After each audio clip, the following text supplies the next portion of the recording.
This podcast contains spoilers, so listen at your own risk or call back after you've watched the movie. You know who you call. Leave a message. Maybe they'll call you back.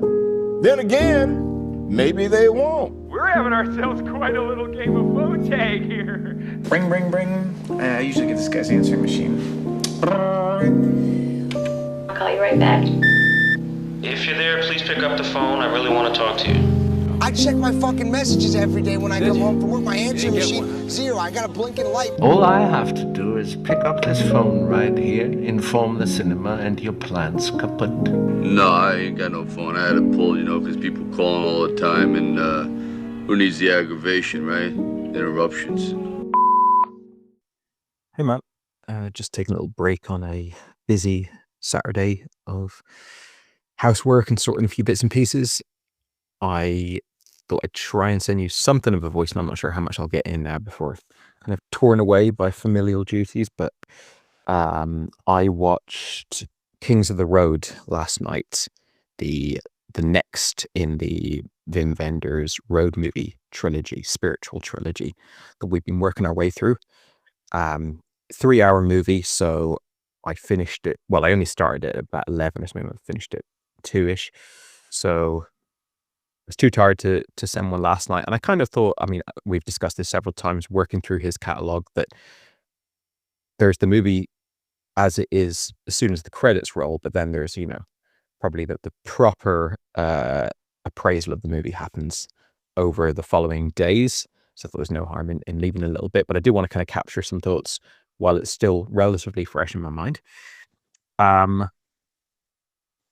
think sometimes talking about these movies, I've been trying to sort of separate it from the other movies and like specifically talk about that film. But I think we've seen so many of his films now lately that this conversation will inevitably heavily feature the other films, both in the road movie trilogy and in his oeuvre that we've been working through.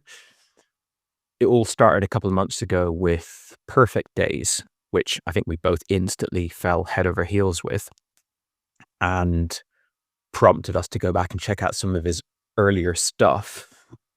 And I think for both of us, but certainly I'll say for myself, there's been this thing of like every movie that we see, we like to some extent, or love, or whatever it is, but there's still this high watermark of Perfect Days. And I think what I'd say about all the films prior to Kings of the Road that we've seen, other than Perfect Days, is there's always been something that bothered me about the movie.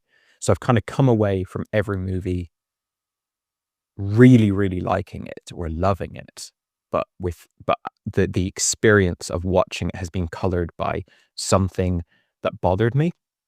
So, for example, in Alice in the Cities and Paris, Texas, there was a protagonist that I had trouble connecting with.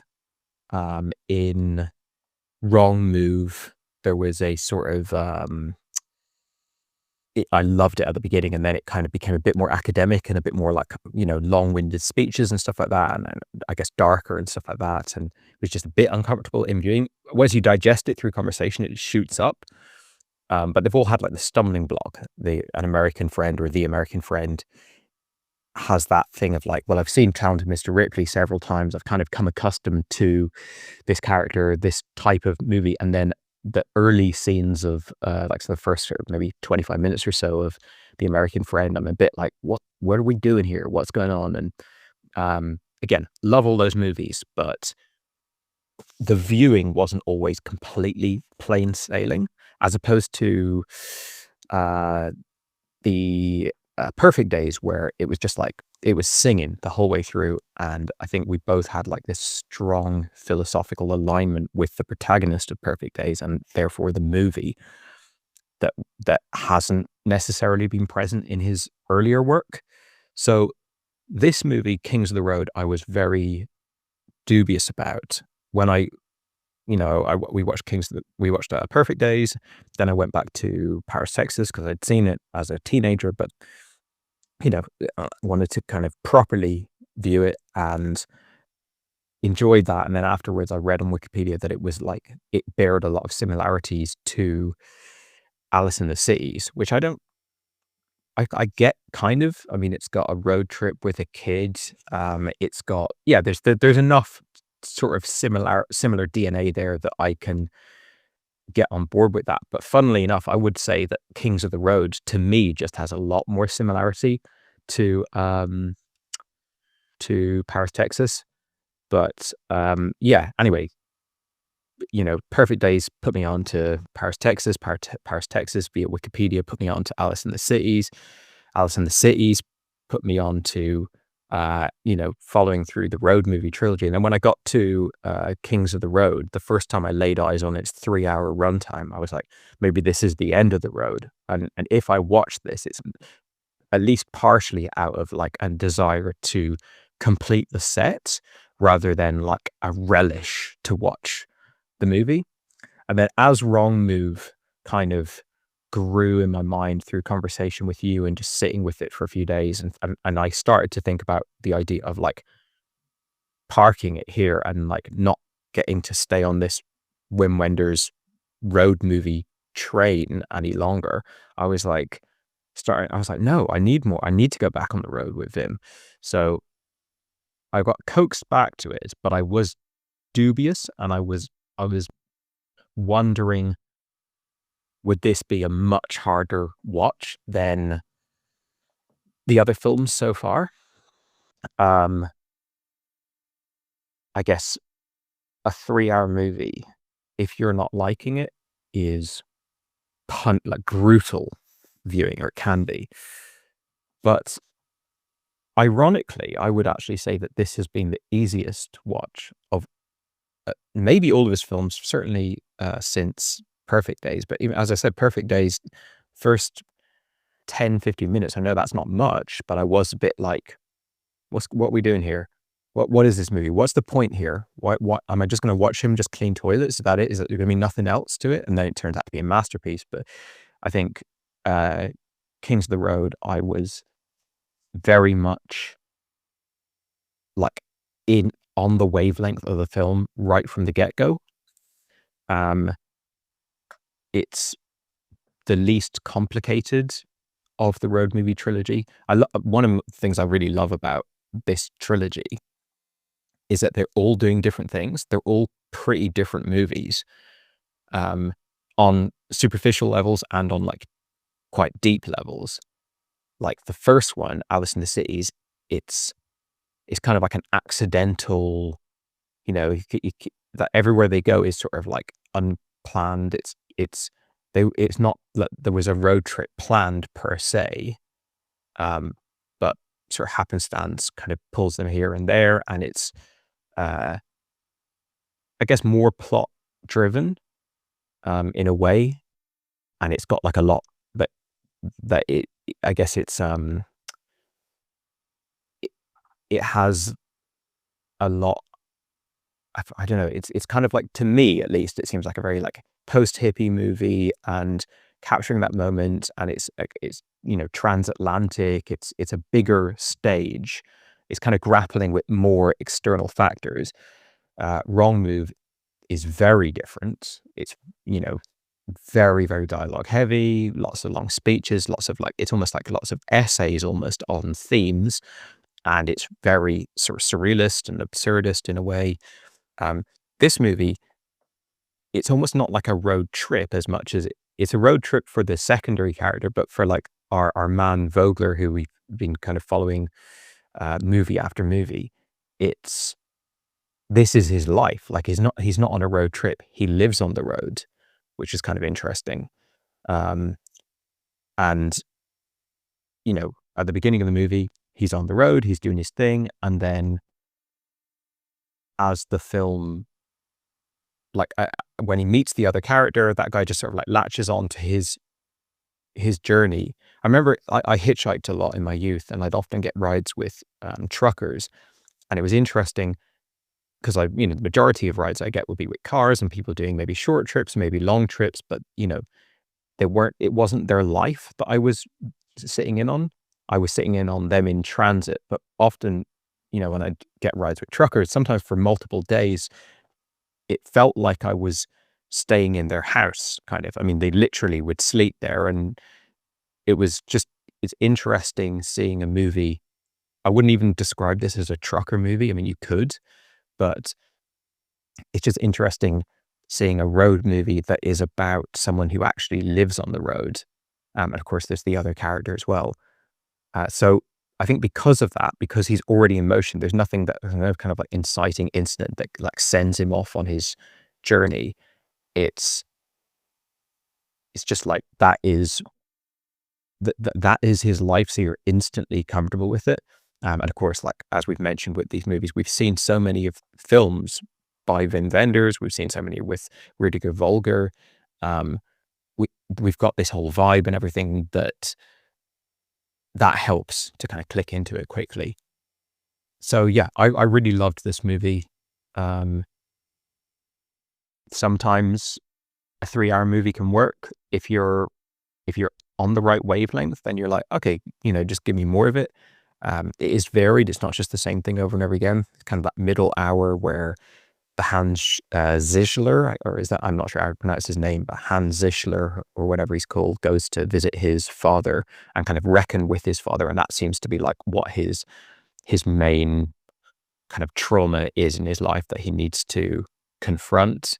And Rudiger Volger, I think by the end of it, with that kind of scene in the old soldiers' outpost on the border between East and West Germany, that you kind of get the movie focusing in on loneliness and connection with women and partnership and coupling, and that being a framing device that you can then cast back on the rest of the movie as something like a statement that the film is making. But whether the film is like making a statement or it's just kind of watching the average everyday details of their life, it all works really well. I think the big thing that this film has over Perfect Days, and that all of the films we've seen have over Perfect Days, is that like it's made in the celluloid era with this incredible cinematographer. Like this film in particular, but kind of all of them are just like so stunning to look at. This one, of course, in black and white, and it's maybe a bit, the filmmaking has matured past Wrong Move and Alice in the Cities. Definitely can see the evolution with Paris, Texas later on, but I think the score is incredible. I think the cinematography is incredible, and I think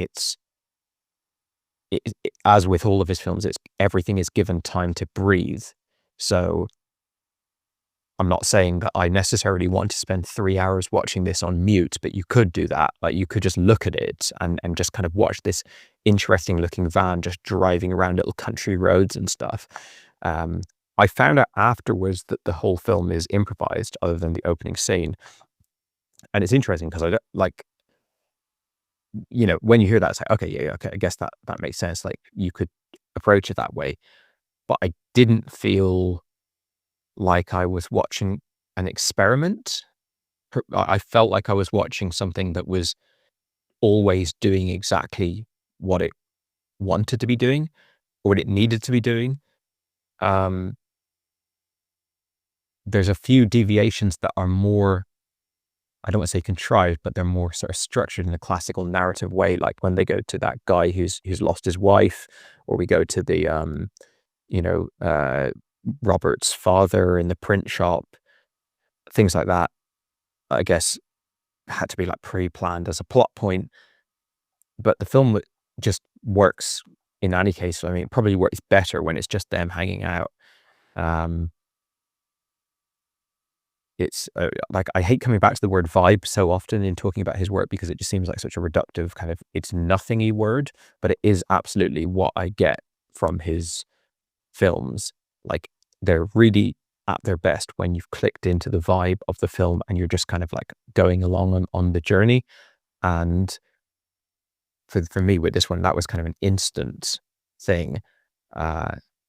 Also from like a kind of film nerd perspective, it's nice seeing a movie that's about like a projectionist technician and just watching him go around all these like old cinemas, and the one that he gets more involved with that's got Lisa Kreuzer, who's in all these movies, working there as like the ticket girl, and like just getting a little bit more of an investigation into this that environment, like that cinema, or like Bruno's mother's house that they go to, or at the soldiers outpost at the end, any of the places that they go to, like that old factory where they get to meet the guy whose wife's died. They're so, and I would say this about every single Wim Wenders movie, but the locations are so well evoked. You really feel them.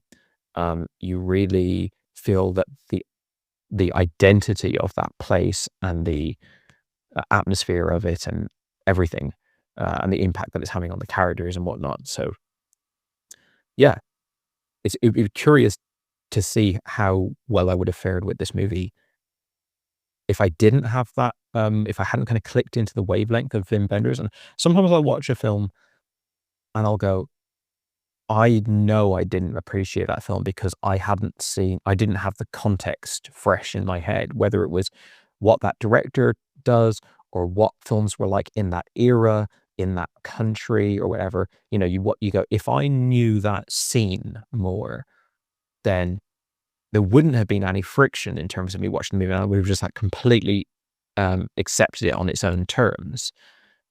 And obviously for me now, and I'm sure for you, there is almost no friction with this movie in terms of like, what the hell is this movie doing? Because it's just so Wim Wenders. I mean, I'm actually not even bothering to mention all the Wenders hallmarks anymore when we have these conversations, because it's just like, at this point, it's like, okay, it's a guarantee. But yeah, this might be my favorite one just because it's so beautiful and the score is so amazing.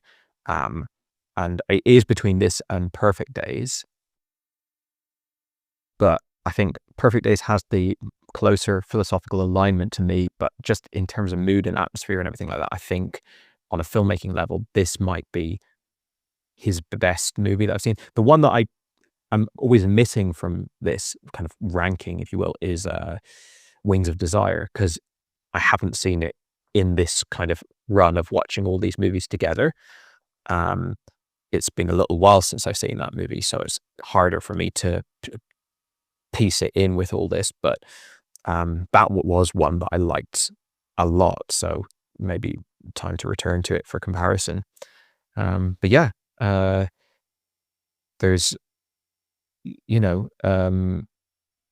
there's a few before Alice in the Cities, and I think there might be a few after this or after The American Friend before Wings of Desire. So I'm not sure about the we've got a few unturned stones in terms of like following or like fully assessing the early stages of his career.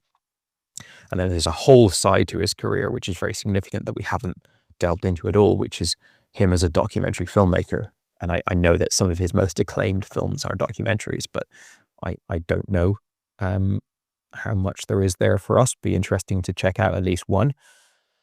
But yeah, let me know what you thought of this movie. I do think Volger, as we've discussed before, he's limited as an actor, and what he's really good at is just being himself, like not even being himself, but just doing nothing. He's really good at doing nothing, which is a weird compliment to pay an actor. When you get him to do something, like to emote in a very specific way, now you need to be sad, now you need to find this funny and laugh or whatever, you see the limits of him. But when he just has to, and this obviously helps with an improvisational structure, when he's tasked with just kind of like just being essentially, he's really good. And then the other guy feels more of a kind of actor, like a professional. I guess he's more handsome. Actually reminded me of Henry Fonda a bit visually. But they click into a good wavelength together. And I went on Wikipedia last night after watching the movie, and I can't remember if it was Wikipedia or somewhere else, where I saw comparisons to Easy Rider. Now, I've only seen Easy Rider once as a teenager, so I think it probably warrants revisiting, but I did not like that movie at all. And I found it to be sort of like, hippies got their hands on the camera and just kind of like farted about, although I appreciate that it's groundbreaking, and like the most groundbreaking and influential movies are usually not that good. Like it's usually directors like Scorsese or Tarantino that like take the innovations of all these interesting, obscure movies and then package them in a really entertaining, compelling finished product kind of way. But this, on the strength of this comparison, which is a bad comparison of me watching Kings of the Road last night and watching Easy Rider decades ago, I much prefer this movie as that kind of type of film. But saying that, I need to rewatch Easy Rider. It's interesting because that straight after this, I think Dennis Hopper then teams up with Wim Wenders for The American Friend. So there's obviously like a kind of, there's something in the air at that time, in terms of this kind of like loose post-hippie kind of road trippy indie boom. And there's also another film I was looking up. I think I was looking up Lisa Kreutzer, or was it one of the other actors in the movie? And I noticed that there was a film, I can't remember what it's called, but it's an English movie from 1979 that is apparently very heavily influenced by these Wim Wenders movies. And it looked quite interesting. So that could be a one to get to. Anyway, let me know what you thought of the film. I think it will probably be up your alley, but I also think it's a film where, like, even though I think you probably liked it, I think if you didn't like it and if you didn't get on the right page with it, or you were in the wrong mood or whatever, then this film would be agony to watch disliking. Like, I can't think of anything worse than sitting through 3 hours of this movie, because it's not like it changes really. The only thing it does to change is that middle hour is a bit more stationary and they're split apart from each other. But for the most part, it is sort of the same vibe the whole way through. And yeah, I guess at the beginning, it's like we don't have any context of them. And then as it continues, we get a little bit more to the fact that they are grappling with stuff. I felt like I didn't need anything more from this film in terms of like answers or clearly articulated traumas or whatever. Like, I think the film goes right up to the limits of what it could handle before it starts to lose its vibe. But I just liked all of the, like, them putting on records and, having coffees and just, it's the details. Like we've said it time and time again. He doesn't miss a detail. Case in point, Rudiger Volger taking a shit early in the movie, which is like 99.9% of directors are not putting that in the movie. But I suppose Wim Wenders is going, but that would happen. But he would do that. Like, they would like, but he would be naked at this bit, or, Hans Zischler would be taking a piss at this bit. So I'm like, why would I not put that in the movie? Because it's the same probably the same to him as like putting in a scene of someone smoking a cigarette, or, a scene of someone reading a newspaper. It's like everything, every single detail of someone's life or an environment or whatever is like equally valid almost to capture. And that's maybe one of the big things that separates him from other directors' work. It's not that his films don't feel edited, because we talked a lot about how it's kind of little episodes, it's vignettes, it's all the fade to blacks and stuff, but he really wants to give you the full package of a person, a place, a whatever. And I think that's kind of why his films have to be, or benefit from being, quite simple.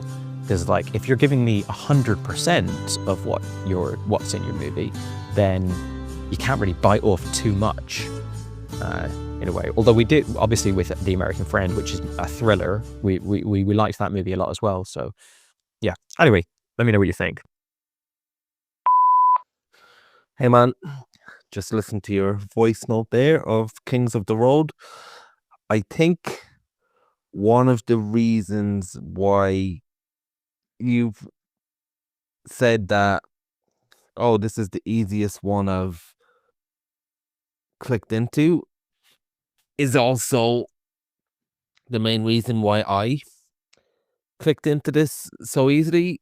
I don't think it's neither more harder to penetrate or more harder to get into the stuff like Alice in the Cities or Wrong Move. I just think it's Fucking cats fighting. I just think we've dialed in so much now to the rhythm of this guy that it, it's just second nature. It's like breathing oxygen, which is one of the reasons why we decided to do Kings of the Road as soon as possible after seeing the other movies.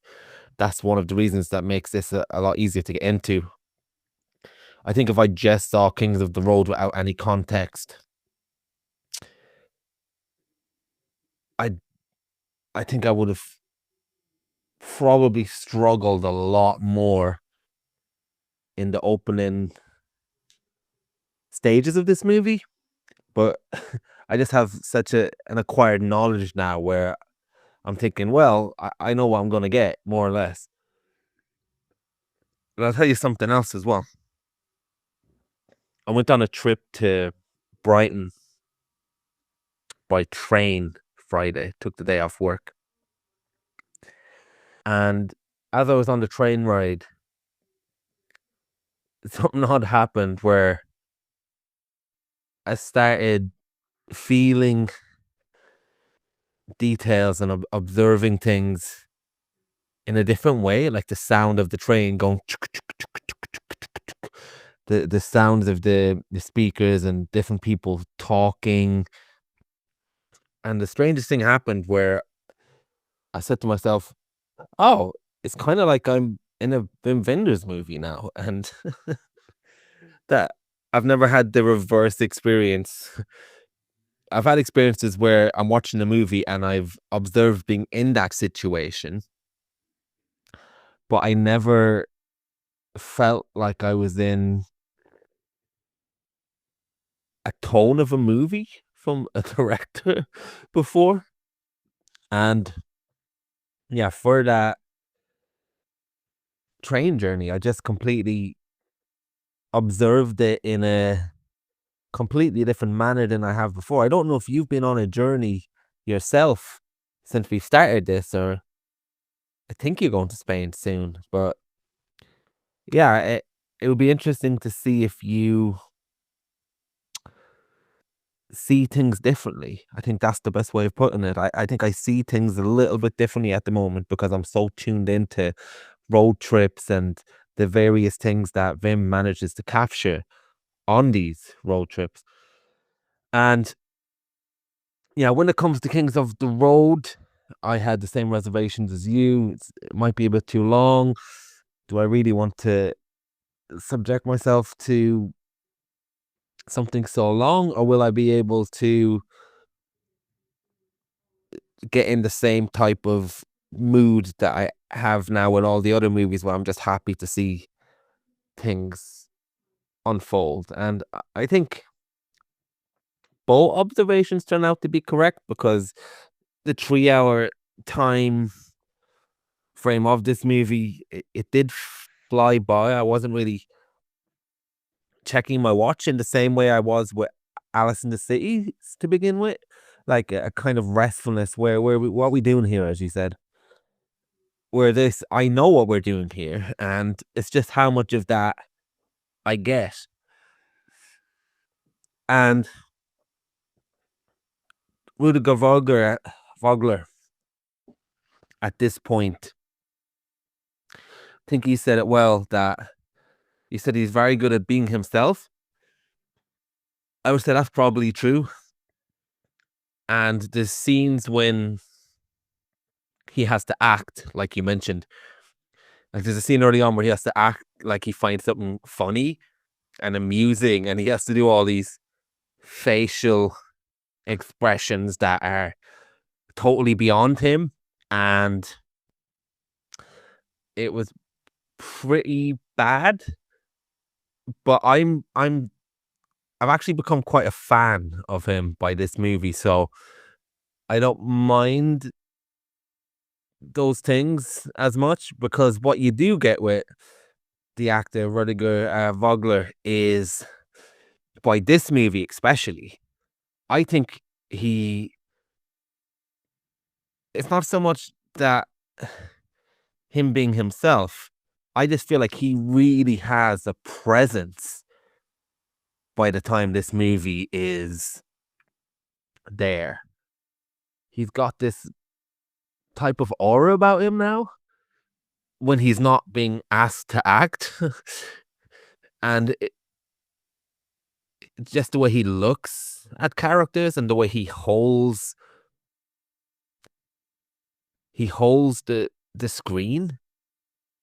I think he's really good at that.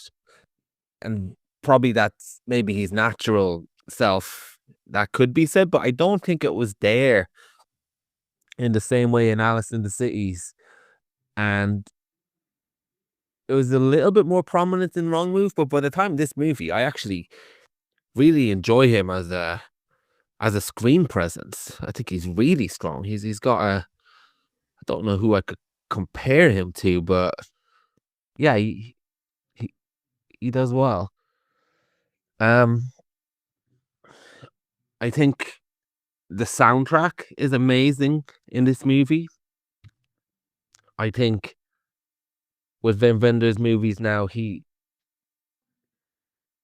has the ability just to get you to these absolutely profound moments of low-key ecstasy almost without you realizing it. There's one scene where the character played by Hans Ziskler, I think it is, when he says, "Oh, I'm going to visit my father," and he just walks off and this sheep and this music score starts playing, and he just walks down this farmland, I guess it is. I can't fully remember now, but that's just such a powerful moment. And there's such a great moment where they're fixing the projector or whatever for the kids, and then they do this silent cinema scene out of nowhere.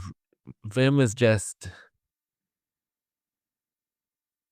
really good at pulling these really key moments in the movie, and and this movie probably has the most of those big moments that work out of any of the movies that I've seen so far. I do think, and due to the length of the movie, we also get slightly taken away from what I love about his other movies that he does best, I think. But I would have liked to have seen more road trip aspects of this movie. I think when they split up and we get the scene where Rudiger is with that woman and Hans goes to his father, I think that really took away the momentum and the type of rhythm that his other movies have and how they flow. I think that was not to say a mistake, but it did take me out of it. However, at on the other hand, those moments are key, I think, to understanding the characters in this movie. So it's very interesting with the two characters and the road trip that we're on with them. As you mentioned, it's pretty cool with this trilogy now, and indeed Paris, Texas, that it's almost 4 different types of road trips and 3 to 4 very different kind of objectives, if you want to put it that way. As much as a Wim Wenders movie can have an objective, but let's just say the objectives of the characters themselves. And in this movie really captures that space where you've I don't know if you've experienced this, but I certainly have. It's living in between stages in your life, if no matter how small of a time it is, but you just feel like you're almost outside the world, so to speak. And I know this is uh, Rudiger Vogler's life, but as we learn, it's more of a state he's put himself in to not change his ways, as it's determined a little bit. He's almost the opposite to the character in Perfect Days, where, well, actually, we questioned what the character in Perfect Days, if he's happy or not. Well, in this, I never really get, I really got the impression that he's more happier to live in this state than maybe confront certain things. And I feel like it's very interesting with two of these characters that they are very well informed with the mechanics of expression, in the sense that the Bruno Winters character literally goes around from movie theater to movie theater, fixing projectors, which are the mechanics of something that facilitates storytelling. But there's something that he can't express, or he can't articulate, or doesn't want to articulate in himself, that obviously we don't really get answers on, like we never do get answers in Wim Wenders' movies. Ultimately, it's an enigma, it's a puzzle for us to read into it whatever way we want. But it's almost like, I wouldn't say he's misanthropic, because he does like interacting with people, but as he says, he is more and more content. It gets easier and easier to be by himself.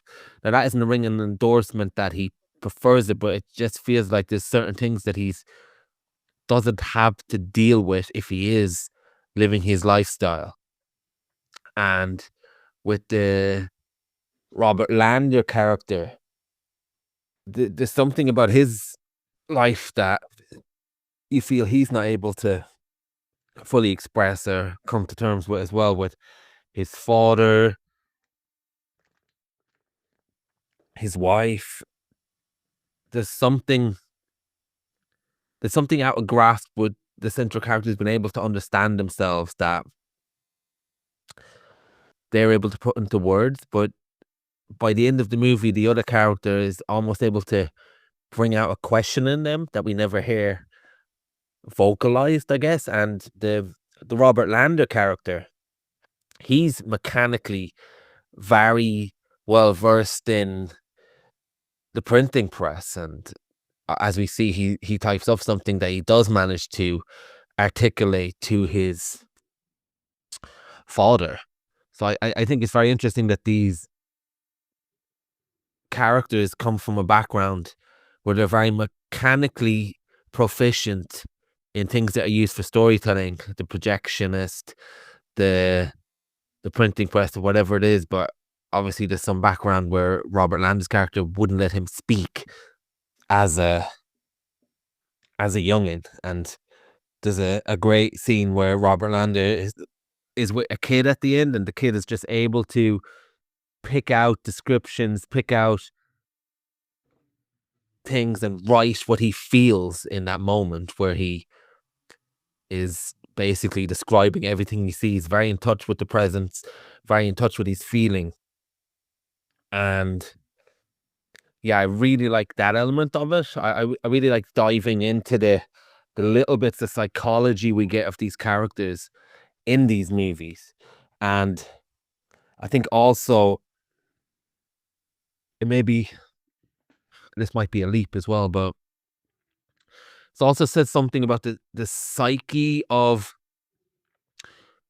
Germany, maybe, and these two characters being from a Germany of this time, that not only are they not able to unlock something fully in themselves, but it's almost like Germany is not able to unlock something in itself, and Germany is kind of lost something. And we get that by the way their journey ends when they get to East German, the border, and obviously they're on the western side, and there's a part of Germany that they can't access, and there's a part of themselves that they need to access, and they also bring up something about America has colonized their mind, and I'd love to have a conversation with vendors who certainly to an extent is enamored with American culture, American music, but I'd love to have a conversation with German people of a certain age of what the psyche is like from coming from a land with a very recent fucked up history, and it's almost historically put that America came in and saved your country from itself.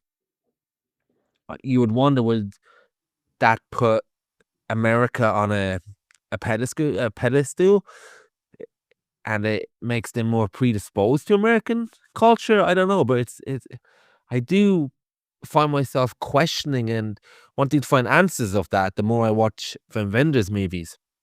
Speaking as an Irishman myself, obviously America was quite a good outlet historically for Irish people to escape. And I remember growing up, we were totally enamored with American culture. We would have a friend or a neighbor who would go to America and come back with something like a CD or a t-shirt or something along those lines that you'd only hear about in Ireland at the time. And it just seemed like such a magical place. And you combine that with America coming in, and as it's put historically, at least in the books, they came in riding on the white horse, and obviously Germany was doing some fucked up things. So I wonder, I wonder what it's like to be Wim Wenders in 1976, and I wonder how much of that is in the German psyche at the time and in his psyche at the time. It's hard to know. But yeah, I'd love to know who done the soundtrack of this, because like I said, um, it is brilliant and it really adds things to it. And we obviously get great scenes as well, where at the end of the journey we see Rudiger continuing on his van, and then the other character on the train, and they don't seem to acknowledge each other, but they've actually seemed to have caught each other and acknowledge each other, at least in their heads, without actually doing it in terms of any kind of greeting. I think that scene is absolutely fantastic. Just how they've encountered each other. They've certainly had an effect on each other, but now they're going on separate journeys, and they'll take a part of them with them. Like we said in Wrong Move, the way the people you meet for no matter how brief a time will have an impact in your life. And yeah, the more I find out about Wim Wenders, I like the fact that we get answers through the themes and motifs and things that he keeps repeating in these movies, probably for his whole career.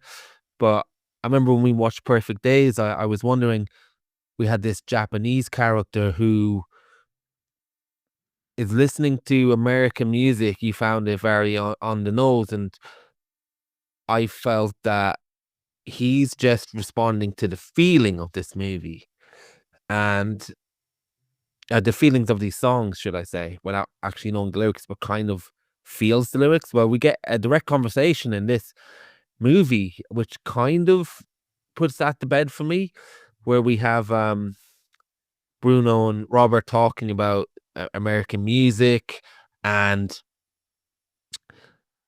he he said specifically that he was listening to a song and he didn't understand the lyrics, but when he was having an argument with his girlfriend at the time, he starts humming the words, and then when he left the house, he started singing the lyrics, and it was, you know, saying, "Oh no, need my woman," and it's that type of thing, isn't it? Where a feeling of a song that you don't fully understand the lyrics to can have such an effect on you, and I feel like that's probably how I feel about Wim Wenders' movies themselves. It's like a song that I don't fully know the lyrics to that just has an effect on me in a pure emotional sense. Yeah, that's an interesting idea. Just the relationship between music and even lyrics when you don't understand them. My wife is Spanish and she speaks fluent English, but she grew up just speaking Spanish, and you know, all her friends and siblings, family members, everyone from her background would have come from a place of only speaking Spanish, but being infatuated with the likes of Oasis and the Beatles and all that stuff, English and American music. And, you know, that's pretty much all of her favorite music. It's so resonant to her, and was resonant to her before she learned the language. I think when I saw Perfect Days, it was like, it seemed more like it stood out as like an anomaly or like a kind of curious thing about that film. But obviously now I'm like, well, if I had known Vim like I know him now, when I saw Perfect Days, I would have, if he had been listening to Japanese music, I probably would have been shocked. But yeah, interesting to hear your thoughts there. I'm glad the movie worked for you as well as it did for me. I loved it at the time. I love it more now, which is the usual refrain that I have a few days after watching a Vim movie. And yeah, a lot of the stuff that you said there is really interesting key observations about the film. I like that you touched on the fact that it's sort of like a film about an in-between stage in your life. As you said, we've all been there. We've all been in this thing where it's like, I was doing this and I was very involved with it, whether it was a relationship, a job, a city I was living in, whatever, a life. I'm now transitioning to another, or that's gone. It's not even that I'm transitioning. It's like that's ended. And I feel like a new life will be built, maybe a new job, new relationship, whatever. I don't know if it's going to be tomorrow or a year from now, but I'll find myself in a whole big, involved, complex life again. And now I'm sort of, it's almost like you're in a layover in a airport or something. And in the case of Rudiger Volger, it's like, this is his life, it's his lifestyle, but as you said, he's kind of like checked out, and both characters are sort of like, they've like, being on the road permanently is kind of like leaving society, leaving the world, leaving life, and kind of just checking out of that, which I think there's a, you know, that's assuming you have no actual responsibilities, you don't have kids, you don't have, you know, you got nothing that you are kind of obligated to tend to. I see a lot of romance in that. I think that is compelling. I'm not saying it's like a foolproof, yep, that'll work out. Who knows? But I can definitely see the appeal with at least experimenting with that kind of a lifestyle. Just, you know, completely leaving not just the rat race, but just kind of the general, you know, the things that maybe have worn down for you over the years, and you're like, you know, I'm kind of done with this for a while. I met a lot of people traveling who I felt like that's what they were doing. It's not, they weren't on holiday, they weren't even backpacking, they had left and they were just checking out for few years.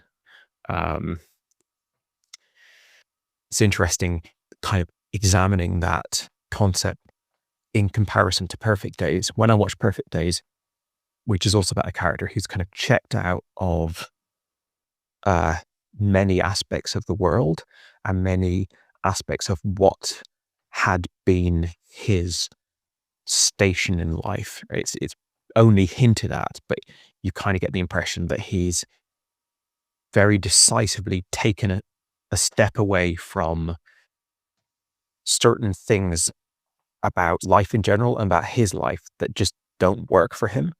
And he's removed himself from many of the kind of classical components of a life, or at least what his life would not more likely be. And he's found a little pocket. He's found a little vocation and lifestyle and a set of passions and habitat and whatnot that I felt really worked for him. And there's, people have radically different readings of that film. And we talked about whether or not the character was happy. But I was so enamored by his life that I thought he is happy. And thankfully, the film doesn't completely sugarcoat it and go like his life is perfect, despite the title. I can see a version of Perfect Days that is just completely rose-tinted glasses, and I think a lot of people would say that Perfect Days is that. I just disagree. I think that the film Perfect Days shows that he's not living in some sort of like magic wonderland where, he's subject to absolutely no pressures, and he's just, it's a complete utopia, free from any struggle whatsoever. The film doesn't do that. They go, no, look, this is a life that this character has built for themselves, and it has its challenges, internal struggles, external struggles, but it is working really well for them by and large. And this film, Kings of the Road, the character is much younger, much less wise, I suppose. And I do agree that there's he says at the end of the film, just to paraphrase him, the kind of overall sentiment is that like he wants a partner, he wants a woman. He thinks that is like a really important missing piece of the puzzle for him. Whether that's the moment that he's in that conversation, or whether that is like, something that's always going to make him dissatisfied living in solitude on the road, you can kind of speculate on, but it seems to me that the character is less sorted than the Perfect Days guy. Perfect Days guy, he's older. He feels like he's kind of figured out a lot, and he could just sort of like ride that for the rest of his life and be mostly quite content and happy with his life. Not 100%, because that's, nobody's that, but he's more sorted. Whereas Rudiger Volger in Kings of the Road, it feels like maybe he's going to build a new life for himself sometime soon. Maybe like two years after this movie ends, he's living in some city somewhere with a partner, and maybe that'll run its course. But even with that said, I do think that the film also shows that he has figured out like a pretty good little life for himself. Like he's happy a lot of the movie. He's quite carefree and happy when we meet him, and he's taking a lot of satisfaction from life. So it's not just a pure portrait of characters dissatisfied with their life, and yeah, I liked that. I just really, I like even just the conversation that we're having about it. I think he's yet again managed to give you a lot to think about and a lot to just watch while you're sat there watching the film, in terms of showing what someone's life is like, which is pretty cool.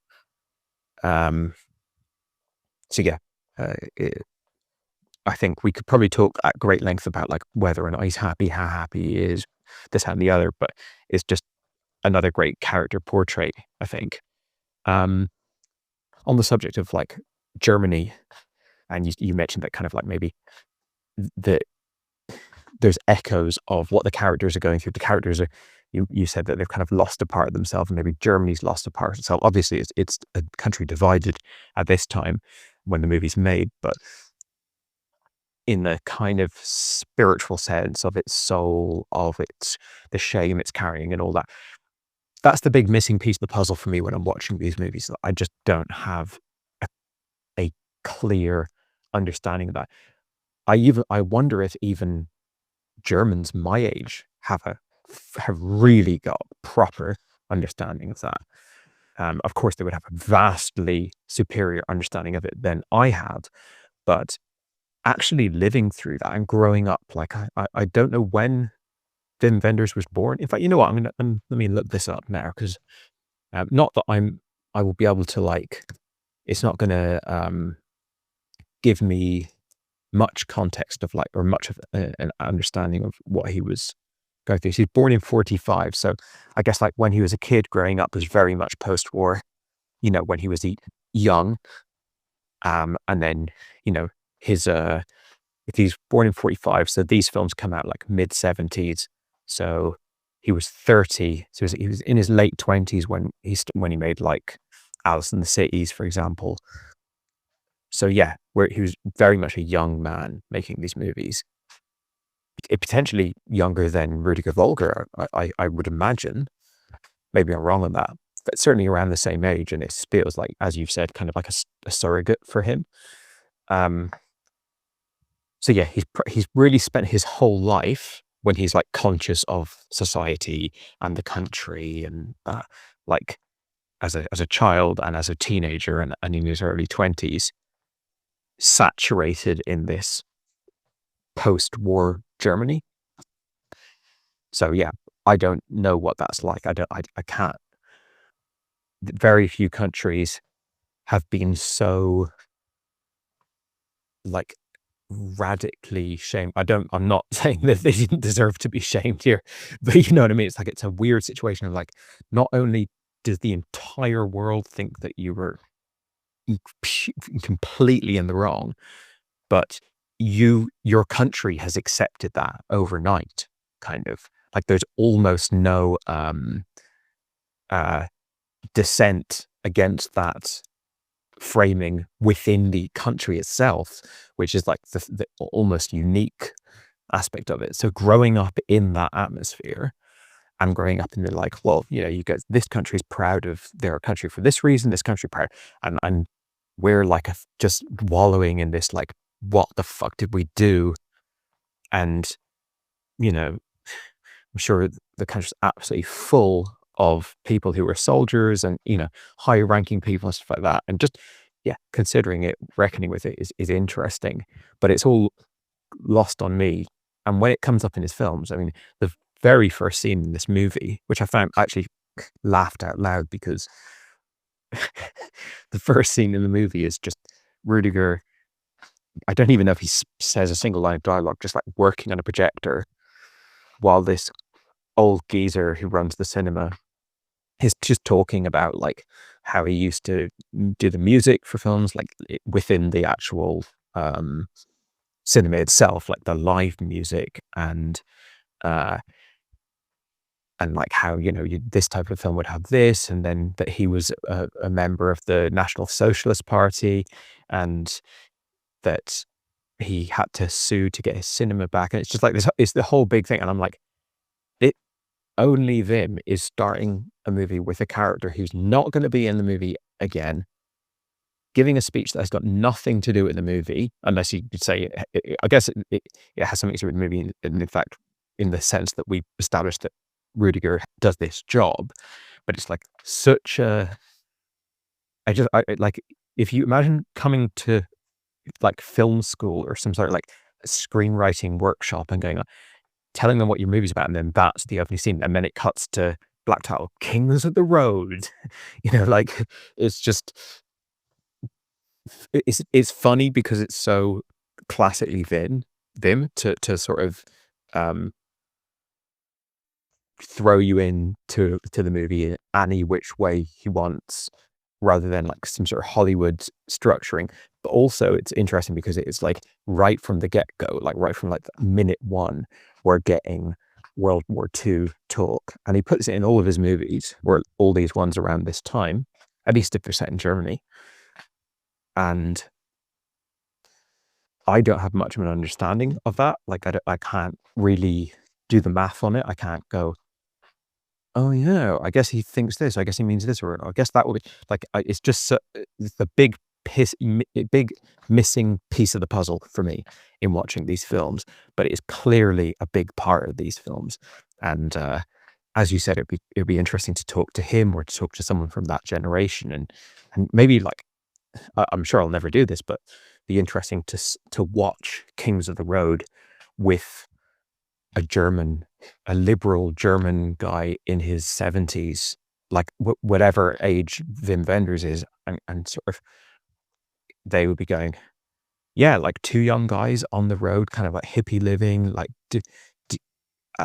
back then, that time was so new and so it like to have that kind of like hippie, loosey goosey living when just like a couple of decades ago, it was like the most locked down fascist country. Maybe that's radical and interesting. I don't know, but like its place in history is very much not part of my viewing experience. But thankfully, there's so much in this film or in all of his films that I can kind of latch on to, and that's sort of timeless. The score is by, so there's a krautrock band called Improved Sound Limited that I'd never heard of, but their songs are frequently used in the film. I think the frontman from that band, I believe, made the score, which is mainly songs that like already songs that they had, I think, and then probably just like instrumental little bits and pieces. And then obviously it's got a few songs that were just like, American pop songs or English pop songs, whatever. But yeah, it's phenomenal. Like the score is amazing. Literally, as soon as the movie finished, I went on YouTube and started like playing the soundtrack. There's no like single upload on YouTube. It's more just like people have cobbled together playlists, but the music was phenomenal. Although I wasn't crazy about the end credits song as much. It's fine, but a lot of the music is amazing. It's interesting because, about 10 years later with Paris, Texas, he teams up with Ry Cooder, and the score that Ry Cooder makes for Paris, Texas is quite similar to this score, which first I was like, as I was watching this, I was like, surely he didn't link up with Ry Cooder for this movie. It seems a bit, that would surprise me because he was very much just German filmmaker at this time. Although I think straight after this isn't The American Friend. So, but yeah, like this musician who did the score for this could easily have done the Paris, Texas score. My phone's about to run out of battery, so I better wrap this up. You touched on the ending of the film. Love the ending. Love them parting ways. Love your man in the train and the other guy in the van. As contrived as it is, I don't mind unrealistic things, or I'm not saying that's exactly unrealistic, but it's a bit, it's not like likely what would happen, but it's a Wim Wenders joint, have fun with it. So yeah, love it. Love the whole thing. Great movie. And I'm going to send this now before my phone runs out of batteries. Hey man, just heading into the office now Monday morning. We'll see if I can string a sentence or two together, spiting up and fully away. Yeah, you're right about the Volga character, that we're left with a sense that he wants to make a change. I guess he reads that in the letter, but through getting to know the character and following the character, it's hard to know, isn't it? If and like you said, it doesn't really matter if he's happy or not happy. But what we are left is a portrayal of a character who wants something different at that moment in time. But like you said, if he has an apartment in Bonn 3 years later, there's no telling that he might miss that aspect of his life. And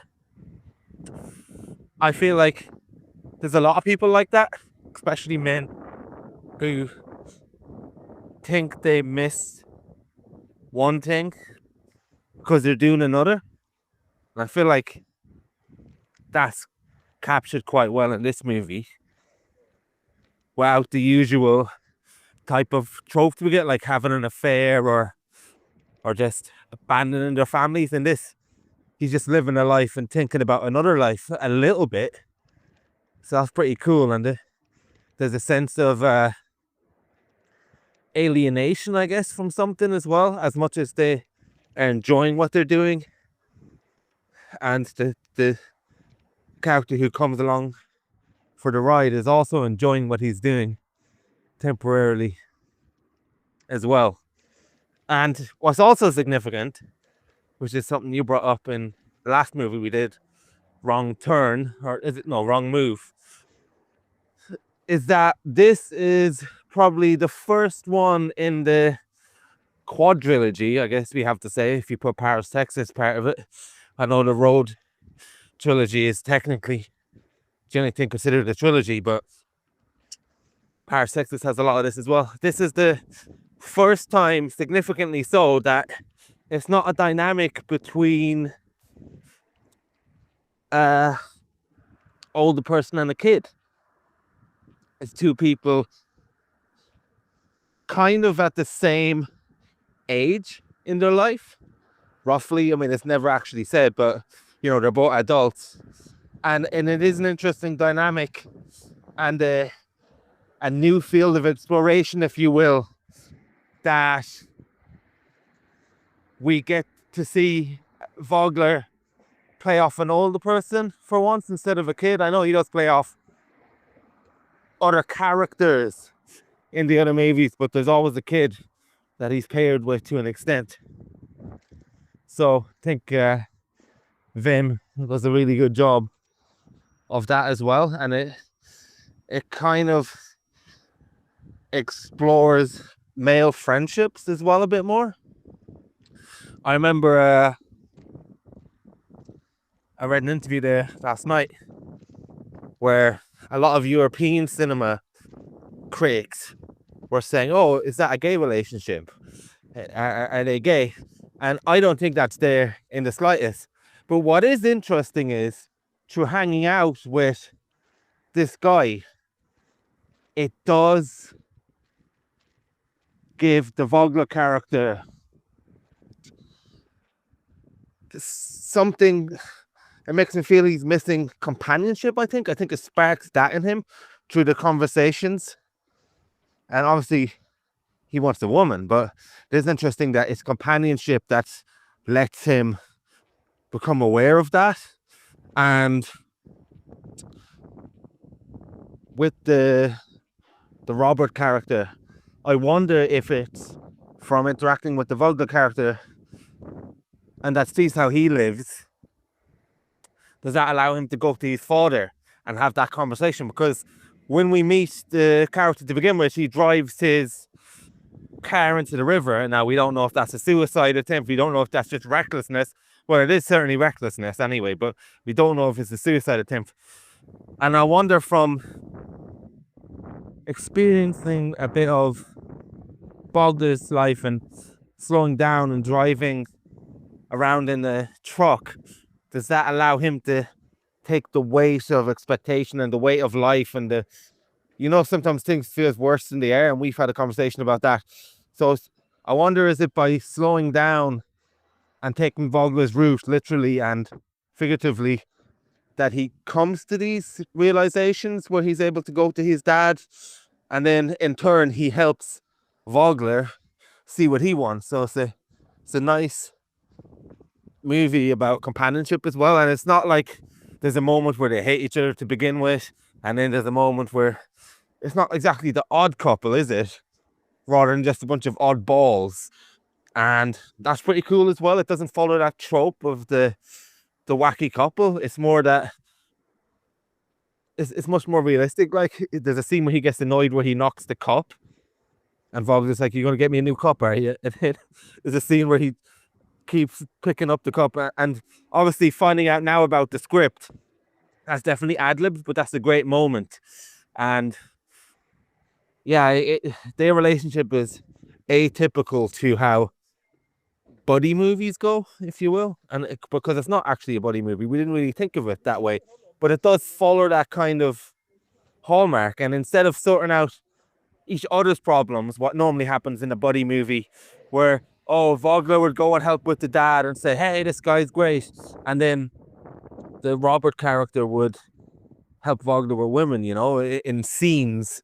But actually they split up and they sort out their problems by themselves, which is really cool for a buddy movie, this is in fact a buddy movie, actually, but it just is so devoid of all those tropes that you don't even realize it, but it is a movie about friendship and companionship.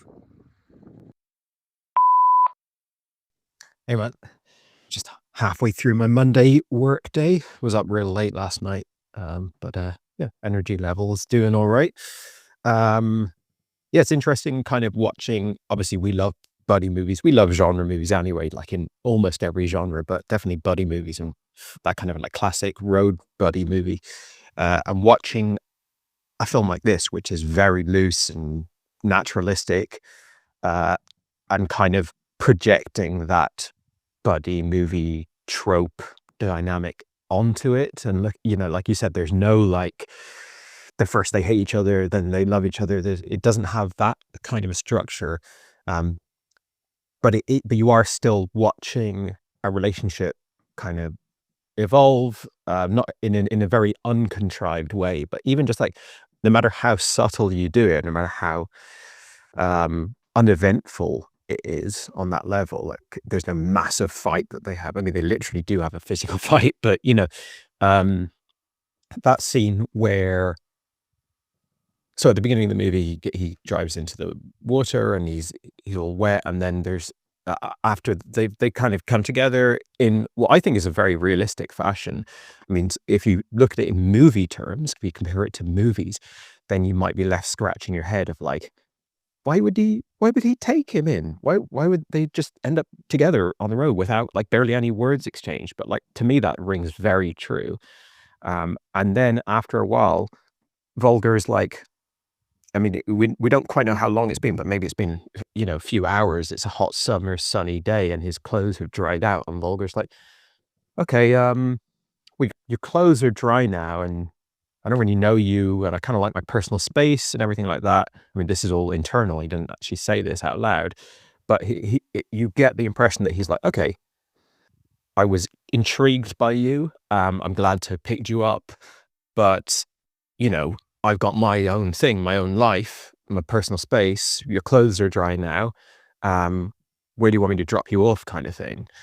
And he does sort of drop him off at the train station, but you know, as is the way of these characters, they stop and have like a drink. They have a coffee at the little cafe at the train station while they're waiting. There's certainly no like animosity or anything. And then they have a little conversation and about like where the train is going, and there's just clearly a vibe between them.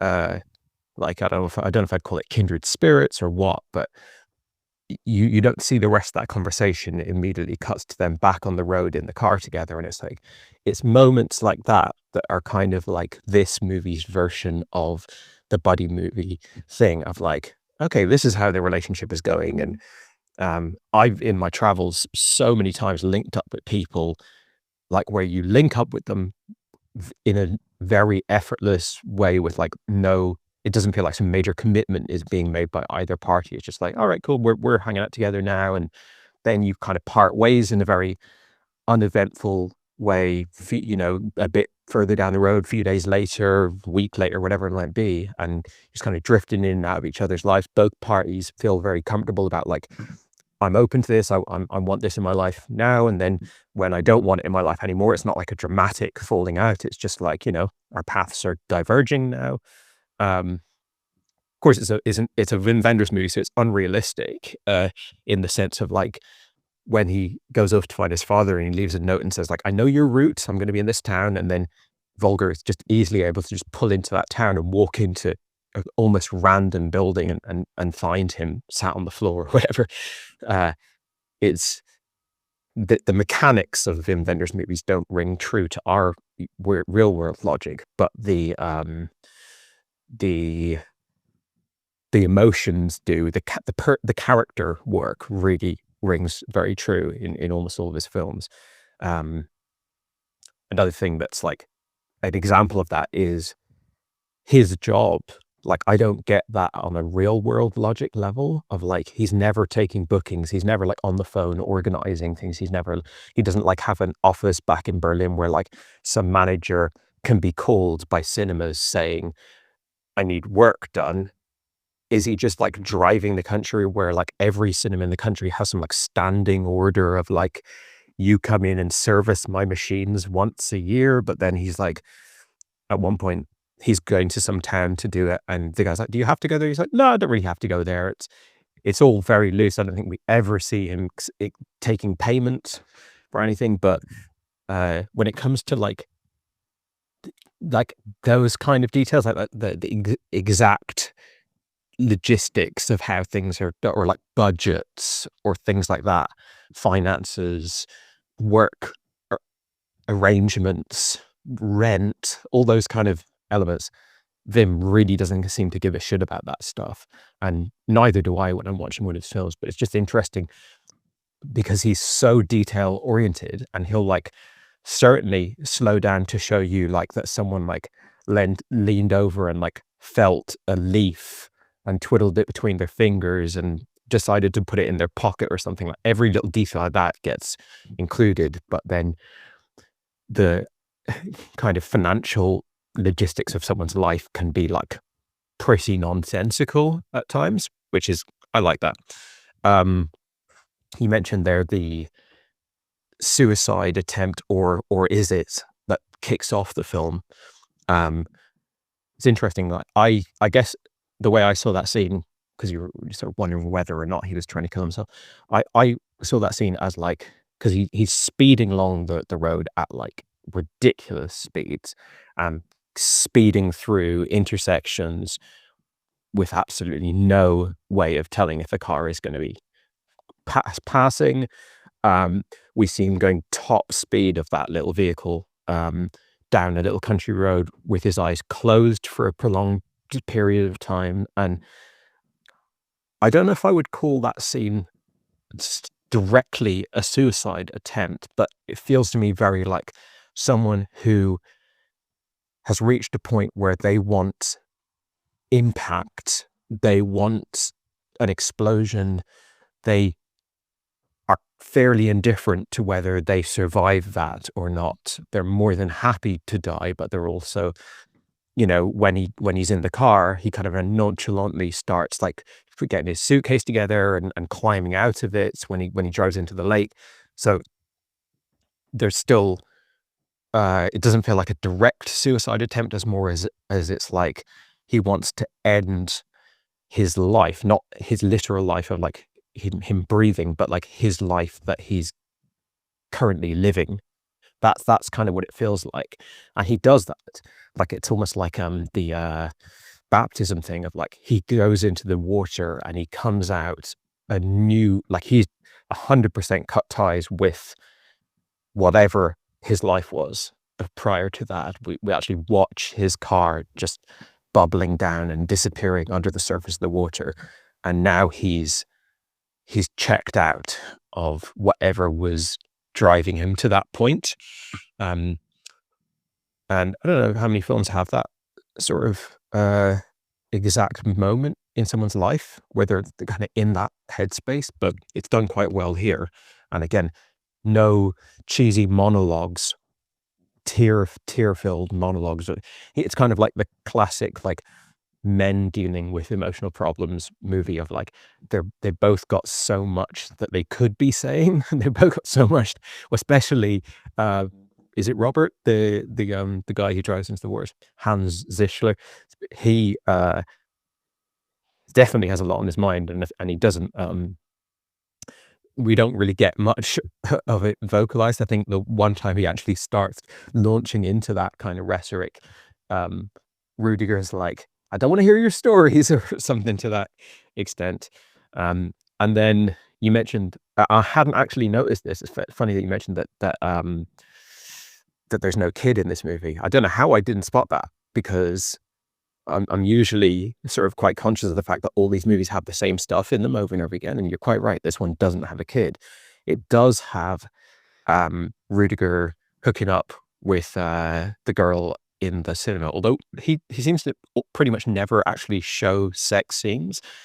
So he shows men and women lying together in bed, seemingly pre or post sex, but very ambiguous to the point of you not really knowing if they were just hanging out talking or what exactly. But anyway, and this is the woman who was the great mother from Alice in the Cities. In this one, she's like, when she's kind of getting close to him, she's like, look, all I care about in this world is everything I do is for my daughter, and that's never going to change, or something to that effect.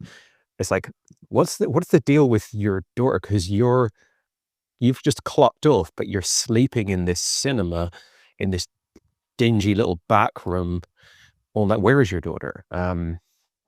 It doesn't feel like there'd be a massive babysitting budget here, because she says, like, I'm alone in this world with my daughter, or something like that. So I was like, okay, here we're getting the parenting, the child stuff coming in, but it doesn't, and we move on from that character. But yeah, I'm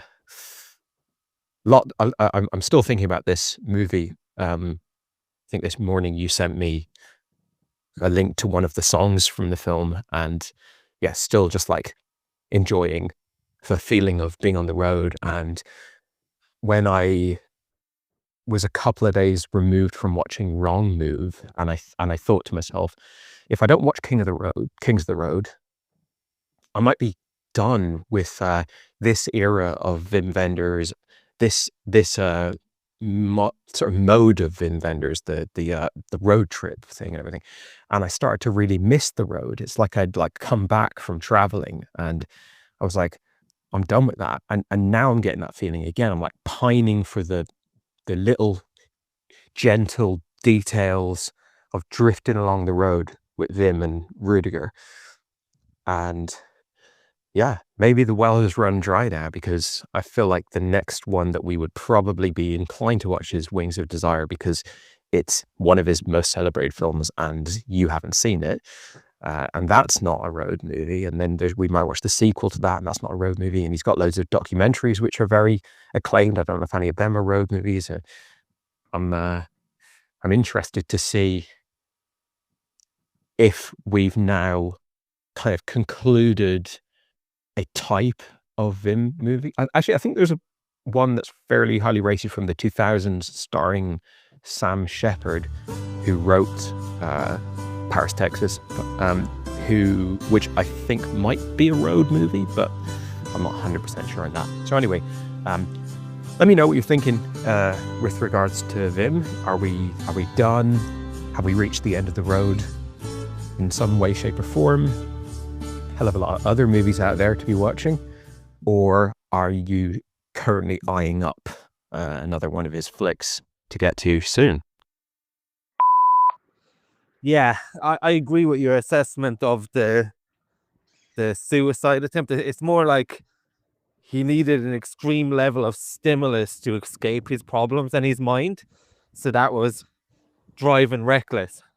However, again, that it still lends itself to how going on the journey with Vogler helped him.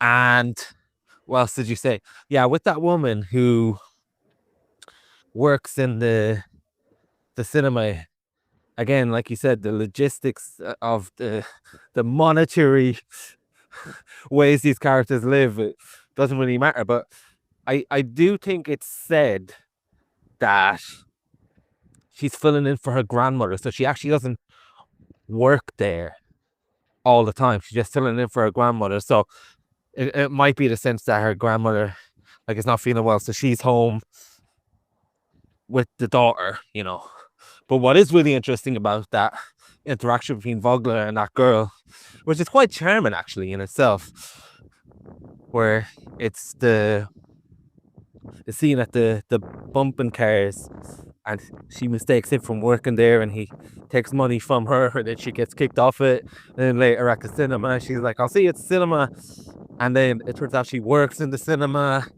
and then he buys money, I think, with the money he gave her, or maybe different money, or the money she gave her. I'm not sure. I can't remember about that. But then he takes the money back, and it's quite charming. And then when he sticks his head into that little box, that's great stuff. I almost want to see a romantic comedy's too far a word, but a romance of Wim Wenders, and apparently Wings of Desires like that. So that is where I'm heading. But anyway, one thing that's really great about the cinema exchange as well is that Vogler says that he finds it very hard to connect with women, even when he's inside them in a physical way, let alone an emotional way. And he's basically in the smutty movie theater, surrounded with like porn on loop,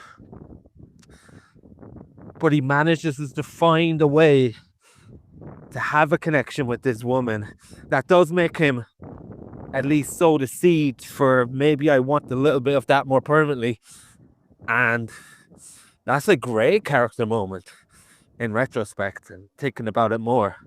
I was slightly annoyed at the way we came off the journey with them initially, but the more I think about it and the more I talk about it with you, how pivotal and vital those scenes are.